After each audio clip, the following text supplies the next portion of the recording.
എല്ലാം പഠിച്ചു വെച്ചാ ചോദിച്ചോ. രണ്ടാം ലോക മഹായുദ്ധത്തിന്റെ അനന്തര ഫലങ്ങൾ. അച്ഛാ ആ ചോദ്യം വരില്ലാന്ന് ടീച്ചർ പറഞ്ഞിട്ടുണ്ട്. വേറെ ചോദിക്കി. തെക്ക് പടിഞ്ഞാറൻ മൺസൂണെ പറ്റി വിശദീകരിക്കുക. തെക്ക് പടിഞ്ഞാറൻ മൺസൂൺ തെക്ക് പടിഞ്ഞാറ് നിന്ന് വരുന്നു. തെക്ക് അച്ഛാ ഇതൊക്കെ സിമ്പിൾ അച്ഛാ, കുറച്ച് ടഫായിട്ട് ചോദിക്കി. നാസിസം കൊണ്ട് ഉദ്ദേശിക്കുന്നത് എന്ത്? അതൊന്നും ഇമ്പോർട്ടന്റ് ക്വസ്റ്റൻ അല്ല അച്ഛാ, ഞാൻ മാർക്ക് ചെയ്തിട്ടില്ല, അതിന്ന് ചോദിക്കും. കേരളത്തിലെ മണ്ണിനങ്ങൾ ഏതൊക്കെ? തുടക്കം ഒന്ന് പറഞ്ഞുതരോ? കേരളത്തിലെ മണ്ണിനങ്ങളെ കേരളത്തിലെ മണ്ണിനങ്ങളെ വിവിധ തരത്തിൽ തരംതിരിച്ചിരിക്കുന്നു. അതിൽ തീരദേശ മണ്ണ്. തീരദേശ മണ്ണ് എക്കൽ എന്താ എക്കൽ മണ്ണ്.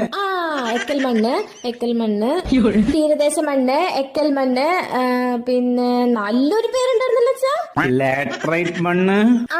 ലാറ്ററൈറ്റ് മണ്ണ്. പിന്നെ ഇപ്പൊ തന്നെ പഠിച്ചോളാം, ഇപ്പൊ കിട്ടും. ചുവന്ന മണ്ണ്.